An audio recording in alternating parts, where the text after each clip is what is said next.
Good morning, everyone, and thank you so much for joining back in, and thank you for waking up with me on Up with India. Today, I will be joined by entrepreneur, philanthropist, and community activist Ajawavi Jackie Ajavon, here to discuss her organization, Every Man Counts, which started in 2014 to help fathers stay involved in their children's lives despite many obstacles that may be present along the way. Looking forward to hearing where she is today in her journey and where she's going next. Thank you so much, Aja, as we all like to call her. Thank you so much, India, for having me on this wonderful, wonderful show. Oh, Thank you. most definitely. We had a conversation maybe a couple months ago, Mhm. and I was like, I definitely need to have you on the show, not just to talk about, some of the things that we were discussing, but to definitely talk about the work that you've been doing for so long here in Delaware. So I'm very happy to have you here. I'm happy to be here. So, I was having a bit of a tongue twister with your name. But first of all, I saw a post the other day and it said if you could say Machiavelli and you could say Leonardo DiCaprio, guess what? I could say Aja. I could say Definitely, definitely. Aja, right? Yes. And so I want to kind of start there. I think that there's so much history that comes behind that name. What does it mean? Actually, my name has twofold. My first name is Ajawavi. It's a Ghanaian Togolese name, and in West Africa, in Ghana and Togo, a child is named after the month. I'm sorry, after the day they were born. We already had an Ajwa in our family, which is my aunt. She was born on Monday. So I was the second one born on Monday. So Ajawavi means second Monday or second born or small, however you want to interpret it. But it means second. So Ajawavi is the right pronunciation of my name, which means second born on Monday. And then there's two parts to that. So what's the other part?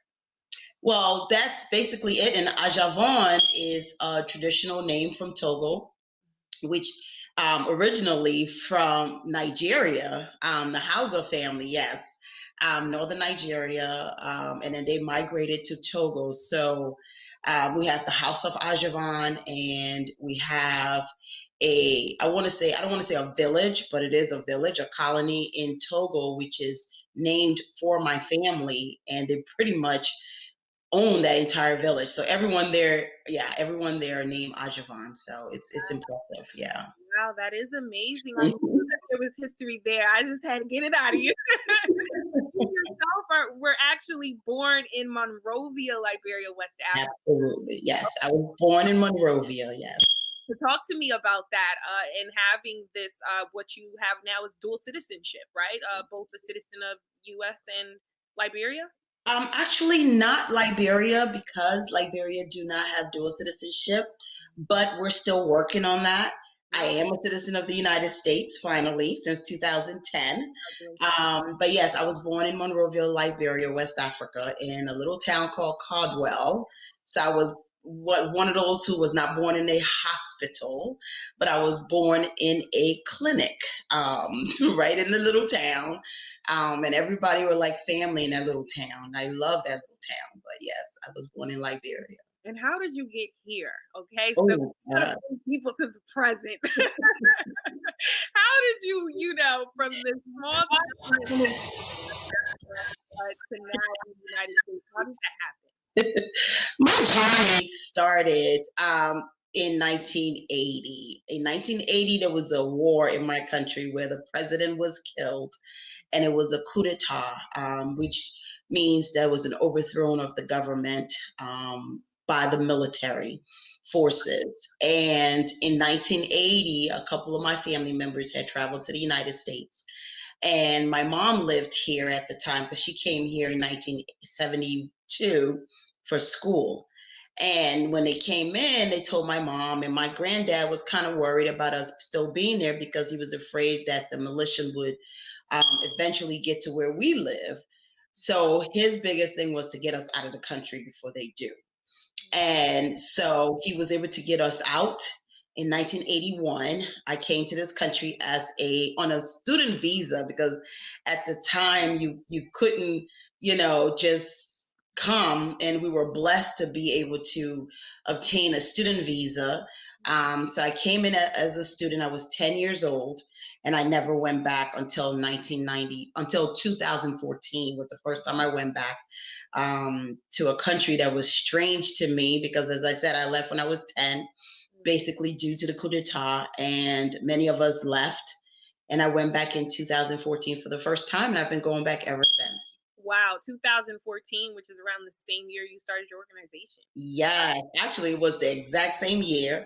Wow. I felt like I needed to make that pilgrimage back home because I wanted to understand my history.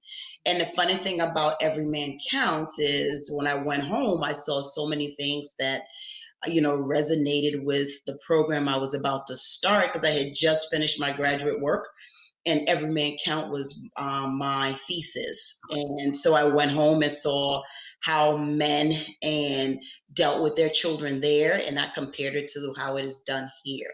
What would you say were the main differences that you noticed and similarities?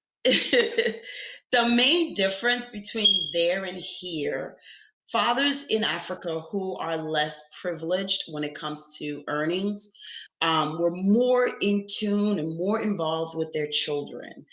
You often saw fathers in Africa raising their children, and unlike here, where mothers have the most um, opportunity to raise their children.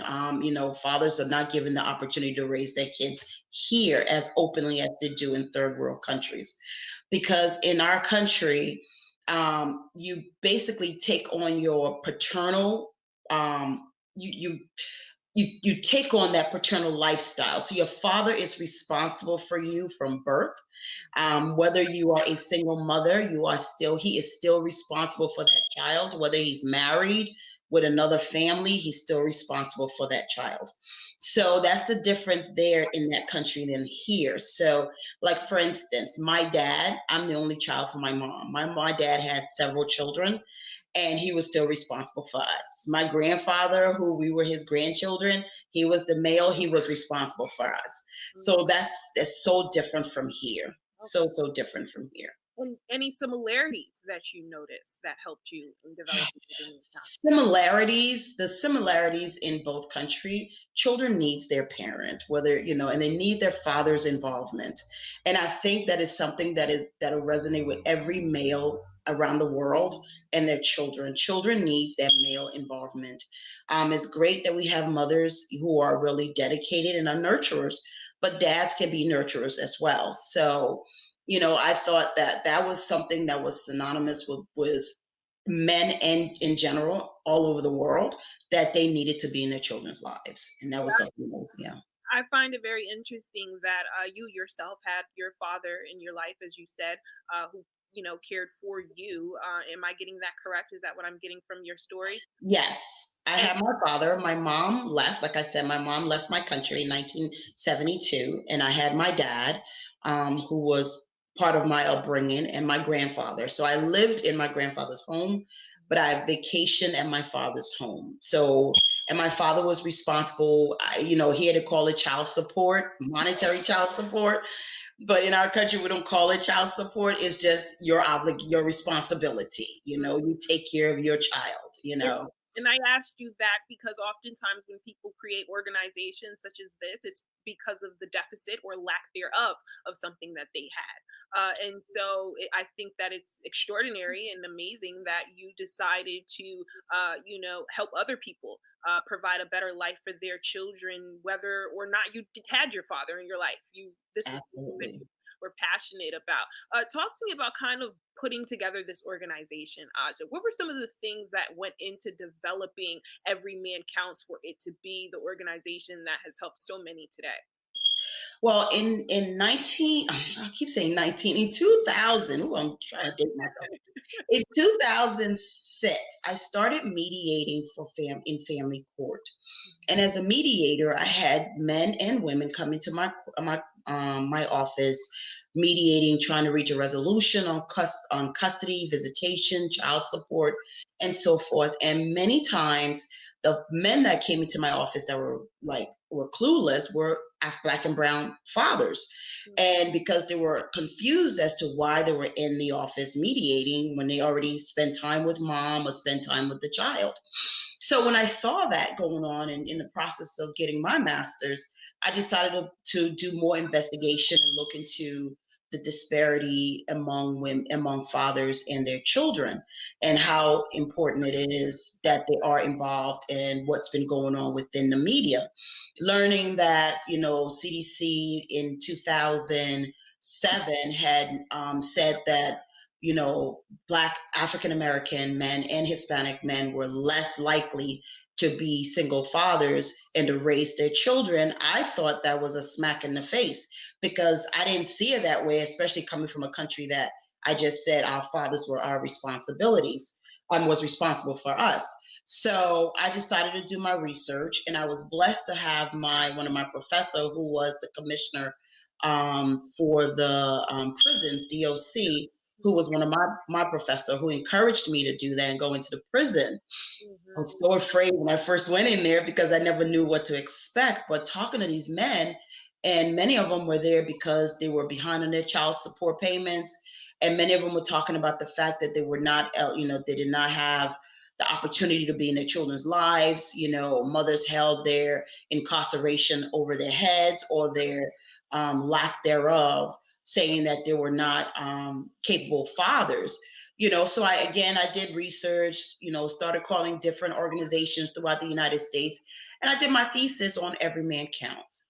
When I presented my thesis to my class, and my professor, he really liked the idea and told me to pursue it, which I did. After I graduated, I started looking into how can I put this program into, bring it to life, and what I need to do. And being a person of color, a woman, and you're trying to approach people and saying, well, I want to help men, they're looking at you cross-eyed like, Doing. why? You should be helping the women. And when I explained to them the situation and showed them the statistics and the numbers that were really against our fathers, they still didn't understand. They understood what the problem was, but they didn't understand why I wanted to do it. Right. And I explained my situation growing up, with my father, my grandfather in my life, and the fact that, I had just gotten out of a marriage and I had 3 children. And I think, I believed at that time, had my spouse gone through some of the things that I put together for this program, it probably would have been a better outcome when it comes to his involvement with the kids after we divorced. So I still persevered. I kept pushing on. And finally, in 2014, I had the Achievement Center that took a bite of the apple and said, you know what, we're going to give you a chance. And we had our first cohort at the Achievement Center, thanks to Charles Madden. And we had our first fishing trip. And we had a couple of people that came out on our fishing trip, which was our first bonding experience. We had zero clue as to how we were going to put this together. I had some great, great partners. I had Sadiq Brown, Mo, I had Saad Solomon. They were the 3 of them actually say, you know what, Aja, we're going to help you out. And we did. We put people in the van. We drove to Brandywine Creek with their children. Didn't have not one fish. Didn't catch one fish.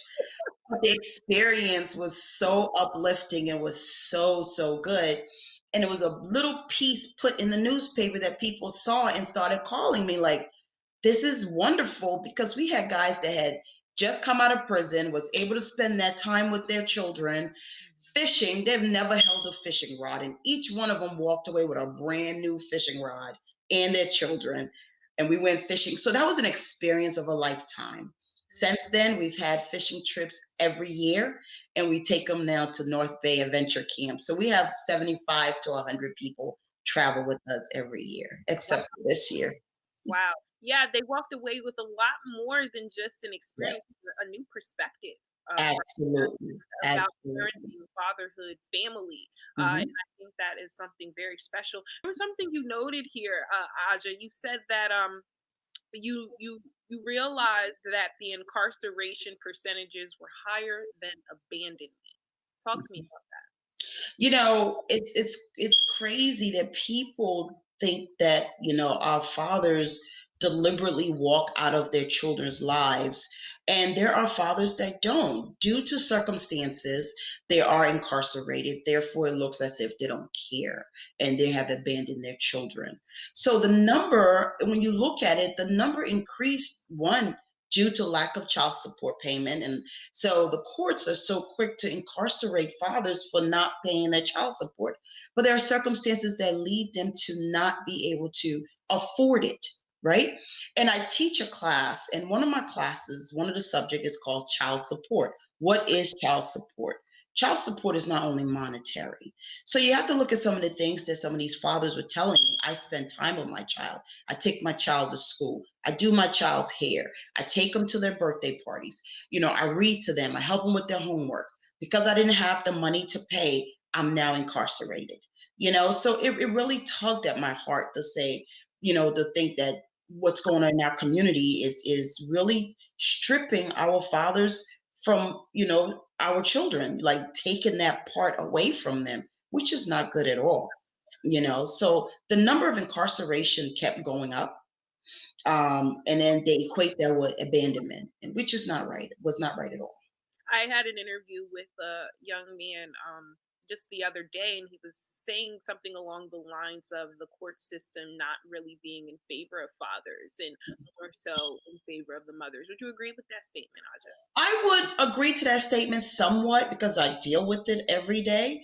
And we're turning the hands of time. Honestly, we have most of our fathers have been very successful in gaining primary residence and full custody, sole custody of their children.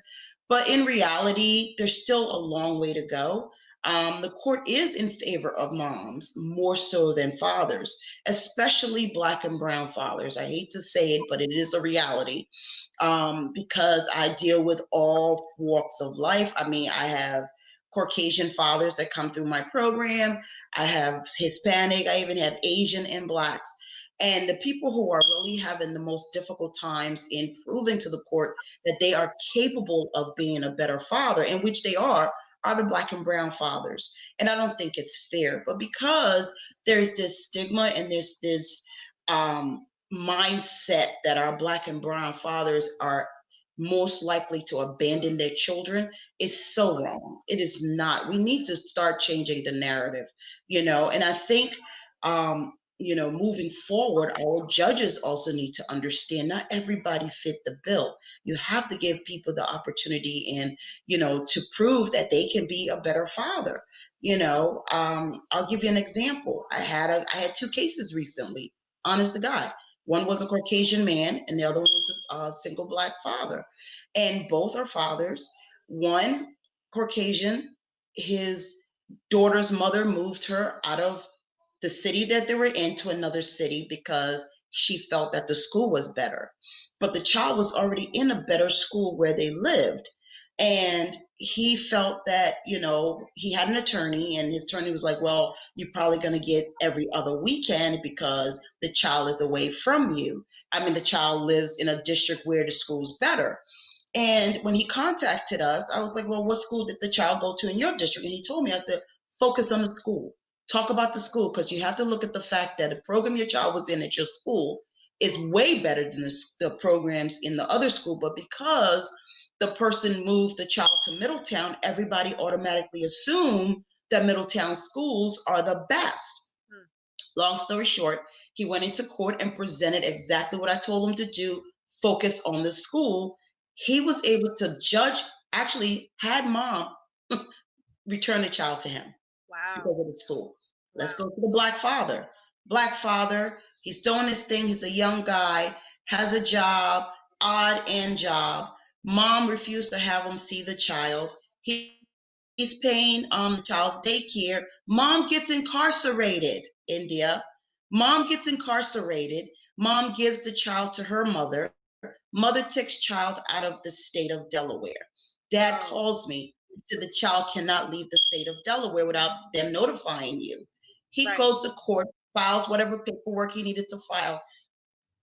They had to bring the child back They brought the child back. Mom gets out of jail and files an emergency, and the judge gives the child back to her. Wow. See the Wow. difference? See Wow. the difference? He doesn't have any criminal record at all. None whatsoever. Never been incarcerated, never been in jail, always working. He's trying his best. Yes, he only has a high school diploma, but he's a black man. Well, what do you think is going to take to break this cycle or this way of doing things in order to be more fair? I guess one could describe it as.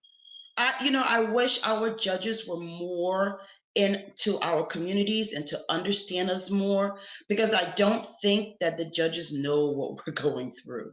They just assume, like you said, it's a woman's court, right? And that's what a lot of our African American fathers believe because of a situation like this. I really believe that we need to, they just need to be more human. Yeah, there's the case laws and there's the law books, but really look into that person's heart. Look at their, don't be so quick to judge. Understand what's going on. You took a child out of a home from a father who has never been incarcerated. He's not on drugs. He has a job, is a 2-year-old child, and gives the child back to a mother who has an ankle bracelet, who was incarcerated. I'm not saying mom is not a good mom, by all means, but please give him a chance to prove that he can parent as well.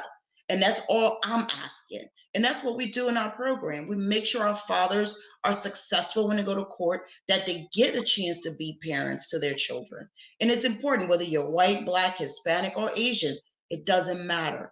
You all deserve the same opportunity as anybody else. I see here Every Man Counts offers these free workshops that covers everything from infant care, cooking healthy meals, budget to braiding hair, navigating family court. Talk to me about how you facilitate these opportunities for these men to be able to learn these things. Yes. So I like the programs that we offer. It is free currently. We're offering Court Smart, which is now run through Kingswood Centers on every Wednesday. Next Wednesday is the last Wednesday, but it's a free class. You just have to contact Rich or myself, and we will register you for the next 6 weeks. Unfortunately, COVID hit this year, so we couldn't do any of our programs. We did have a barbershop conversation earlier this year, and I want to speak about the barbershop conversation just a little bit. Sure. The barbershop conversation is basically, and that started in 2015. We would have it at barbershops just to talk about your rights and your responsibilities, how to communicate effectively with mom, your proper decorum when you go to court, and what to look like, how to dress, how to project yourself when you're speaking to the judge or the commissioner, or even to a mediator. Whether what to say when you do get an attorney, if you need an attorney to represent you, how to approach that person. Because a lot of times men are very afraid of the courts and they don't know how to address the court. They don't know how to approach the court. They stay shy away from it. So barbershop conversation basically open a dialogue between fathers. And sometimes we have moms in there, sometimes we have grandmothers in there. I mean, people come in and just get knowledge and educated on their rights and responsibility. And judges, commissioners would say ignorance to the law is no excuse. But the fact of the matter is, we need to start teaching our community how to approach certain situations. So with barbershop conversation, we have so many people that have issues that come to the programs. We had our the barbershop conversation before last because we're outstage the barbershops. We're so crowded now. We had it actually at a church at New Destiny Fellowship, and it was wonderful. We had a panel at this time, and it was really nice. So when we do a barbershop conversation, when we have it, like, again, it's free, but we do pick up collection for fathers who cannot afford filing fees, or attorney fees. And we had one of our local attorneys that was present at the last time actually granted one of our fathers, waived his retainer fee, which was about $5,000, because he came through our program right there, waived his fees, and we were able to pay as a group, pay for his filing fee, and he was successful with the outcome of his case. So we had another one earlier this year before COVID hit. which it was standing room only. At that time, we talked about expungement because those are things that our communities need to know. We had Corey Priest that came in and really talked about that. We also had a financial literacy part to that. Those are some of the things that our communities missing out on, especially our fathers. Once you are financially sustainable and you have a job and you know that you can expunge your records, it looks good when you stand in front of a judge and say, you know what, Your Honor, yes, I've had a record, but I've gotten it expunged. I want to be a 100% full-time father in my child's life. And that's all they want. And I can tell you, India, I know I'm talking a lot, but I No. can tell you, we have over 5,000 fathers in our database. And I want to tell you honestly, we have had about, I want to say about 75 to 80% of our fathers have not recidivate because they're home with their children. And it makes me feel so good. That So good. That is so major. When you were that 10-year-old girl just arriving in America, did you imagine that you'd be doing the kind of work that you're doing with these success stories that you have today? I never imagined. I was a scared little girl, missing my home, wanting to go back. I couldn't go back because, again, we ended up in a 20-year war. So, I lost my grandfather in that, during that period, who was my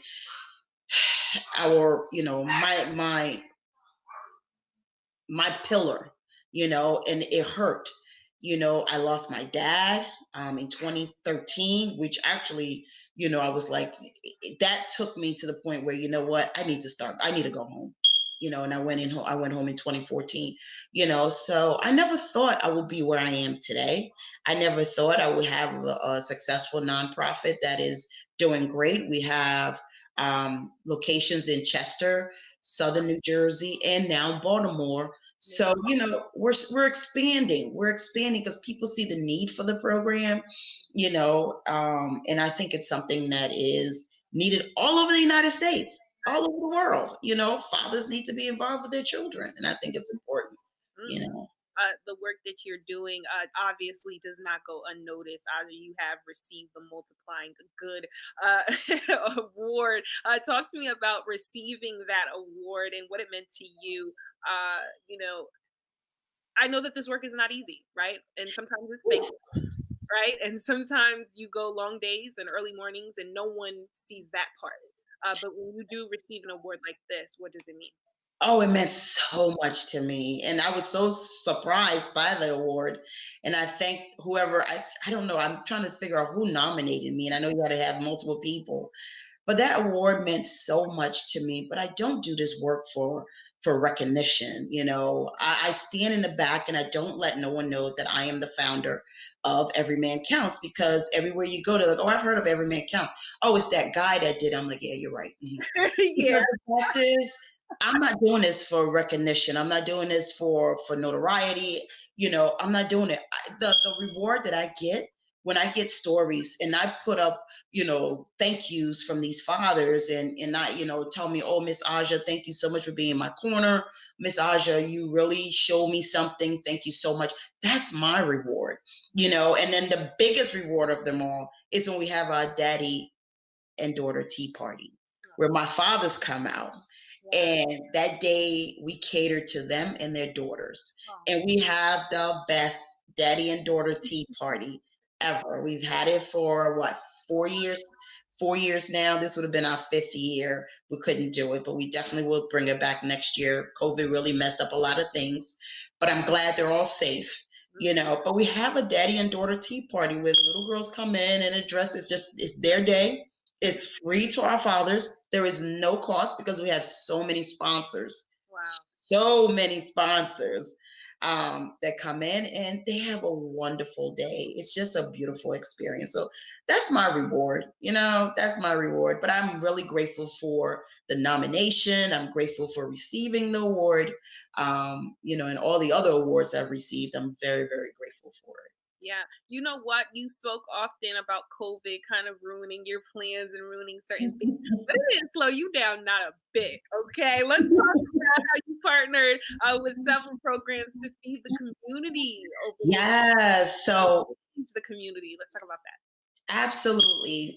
Pandemic, um, what is it? Pandemic Food Closet, Nice. Charities of Crossing. We have always partnered with Charity of Crossing because we do a backpack giveaway every year. This year we couldn't do it, but we did food. We fed over 5,000 people this summer, and it's still going on. We just last week, Friday, we fed some more people, and I love the women that started Pandemic Food Program. And when they contacted me and said, we see what you're doing in the community, Aja. Do you want to partner with us? I'm like, it's a no-brainer. Come on. My dads get to eat, that's my thing. Yeah. We fed, oh God, it was every Tuesday. When I say we fed thousands of people, months on months on months. It was like what, from April to September, October, and we Mhm. did a feeding last Friday. Mhm. I'm sorry, last Saturday. So, it's India, I'm telling you, you don't understand how um blessed you are until you see people who don't have. You know, I mean, people were so grateful for a little container of berries, and a gallon of milk. It touched my heart so much when I took food to daycares. They didn't have it, like how are we going to get food to feed our daycare students? How we're going to get food to feed the families. And I would take boxes of food to the different daycares, the Hispanic daycare, the African daycare, the Haitian daycares, the American daycares, you name it. We fed them. And families came and picked up food, and I got so many cards, and I'm like, no, no, no, no. But I'm so blessed. um I didn't have to go through the process of not having food in my household, but there were so many people that lost their jobs. You're talking about two family household, two parent household with income, lost their income because of COVID. We have single fathers who had one custody of their kids. Now you have to provide, and you're afraid if you cannot provide, the court's going to come and take your children away from you. And those are the homes I touched first, because I had to go down my 5,000 plus families, fathers, and make sure that they had. And if they didn't, I would tell them, if you don't need it, let's tell someone to come and see me, inbox me. We had people inboxing me. Some days I would start delivering food from the site from 10 o'clock in the morning till 6 o'clock, 7 o'clock at night. People didn't know. I even ran a campaign as I did that. That was more important. And I'll get into I that. didn't think, not to do that because I was doing something else. Family comes first. And I've been blessed. As you know, I'm not from this country. And I have seen where you can go to bed hungry at nighttime. This is America. No one should go to bed hungry in this country. This is not a third world country. This is America, the land of the opportunity where there's abundance of food. But there are people during COVID who actually went to bed hungry, and it broke my heart. So we decided to feed them. And I thank Pandemic Food Closet, and also Charities of Crossing for partnering with me to do this. Great work to each and every one of you that participated in that. Thank you so much for Mhm. servicing our community. You brought up a point that was so very true.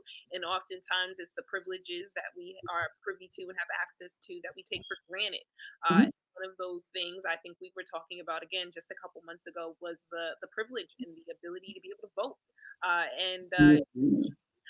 you know, immigrant coming here to America, you had the opportunity to, like you said, get your citizenship, and then you took it Mhm. one step further and said, you know what, I'm going to run for something. Talk to me about that and why that it was so important for you, just knowing the history that you come from and the people that may come from the country that you come from that did not have the opportunity to become a citizen or vote Mhm. in all of these things. Absolutely, absolutely. Liberia was a country that women were not allowed to vote when I was growing up. So my grandmother never voted up until the day she died. I became a citizen, and the way my story that led me to becoming a citizen is very interesting. In 2009, I had applied for a position, a federal position, but I didn't know you had to be a citizen to become to work for the federal government. I went through the process, and when it was time for you to answer the questions about being a citizen, I couldn't answer it. Even though I worked for the courts, because I felt like, okay, I work for the courts, so I'll be able to work for the federal government too. But that's local. Local courts, you don't need to be a citizen, only on the federal level. So I was heartbroken because I know I was very qualified for that position. The following year, I had went after that devastating blow. I went and I spoke to a couple of my judges at the courthouse because they were rooting for me. They really wanted me to get this position. This was 2008. 2000, yeah, 2008. 2009, my birthday, March. I got a card. I went into my office and it was a card on my desk. Um, it was a card. It was signed from four judges. I will not call their names. And there was a money order in there for $734. And it That's a said, fair amount that it costs. A lot of people know that. they don't know, get your citizenship. Don't miss the next opportunity. That was the card. I still have that card. Get your citizenship and don't miss the next opportunity. I went ahead and filed for my citizenship. In 2010, I became a citizen of the United States. I had those judges at my swearing in at the federal building. As soon as I walked out of that door, the League of Women Voters were at the door and they asked me, we're here to register you to vote. That was the most proudest moment of my life. I signed that as a Democrat, registered to vote, and I got my card in the mail the next, I think it was like a month later. The next election was 2012 for the President of the United States, which was Obama. And I was so proud. I still have the picture. I took my children with me and they saw their mother vote for the first time. It was the best feeling ever, right? An immigrant coming to this country, didn't know what the outcome would be, whether I would survive, what it took, right? I mean, there was a kid that came here in 1988. I was blessed to be one of those who had the opportunity to get their green card through the amnesty program that Ronald Reagan had put forth for the immigrants of the United States that had been here since 1970. So I was one of those. I was able to get my green card, but you couldn't become a citizen for 20 years. I think that's what it was. And I think it was 15 or 20 years. I'm not sure. I got to look at the numbers, but when I became a citizen, it was like wonderful, right? So 2012, fast forward, I started getting into politics, learning, understanding, seeing that if I didn't speak up, it will go on deaf ear. And as a Black person and a woman, I actually have a voice in the United States. Back home, I wouldn't have had a voice. But one thing that changed my perspective about politics in 2005 in Liberia, we had our first election since the war and the coup d'etat in 1980. We elected our first female president, Ellen Johnson. Um, she became the first female president in all of Africa. That made me feel like, you know what? She did it. I'm going to do it. Fast forward 2018, I ran. It was a fun race. And my sister, we had a great time doing it. To our surprise, we came in second. There was three people in the race. We had a great time. And then this year I ran again, which I felt was a wonderful, successful race. I lost it by less than 1,000 votes, 560 votes to be exact. But you know what? I am not defeated.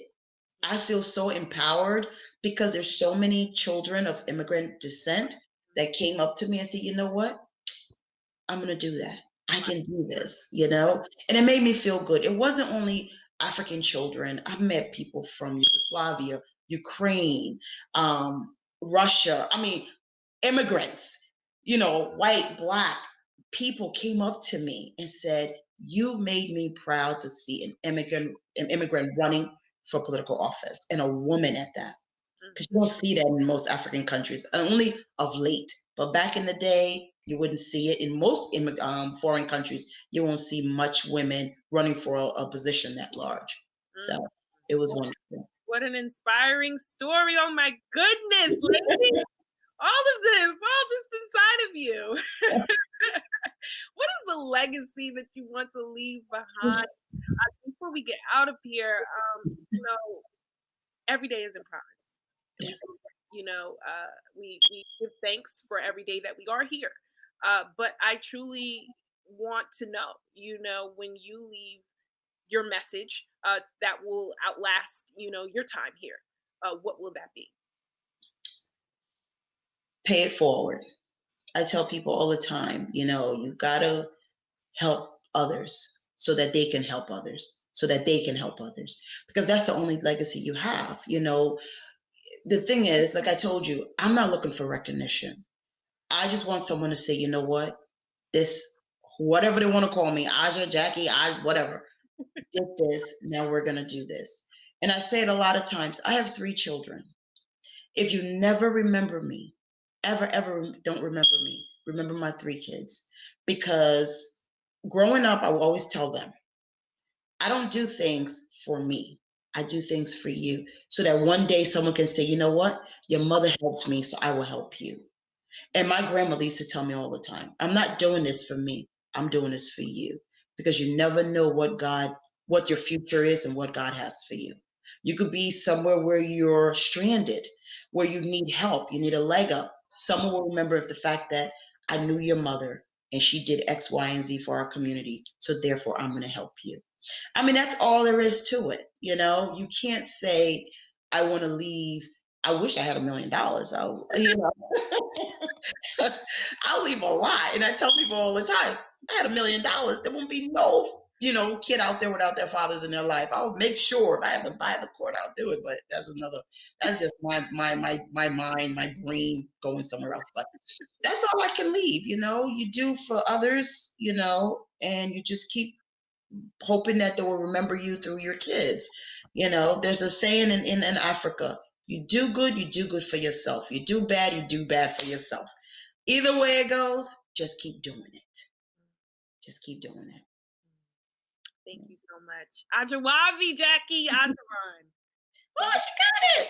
Yeah, right? I have to look down in my notes. Yeah. Thank you. Thank you so much for being here. Thank you for sharing your story with so many people. Thank you for the insight. I truly appreciate it. Appreciate you. Truly appreciate you. Thank you very much, India, for having me. Beautiful, beautiful chocolate, India. Thank you very much. Thank you. Oh, I, stop I it. love, me.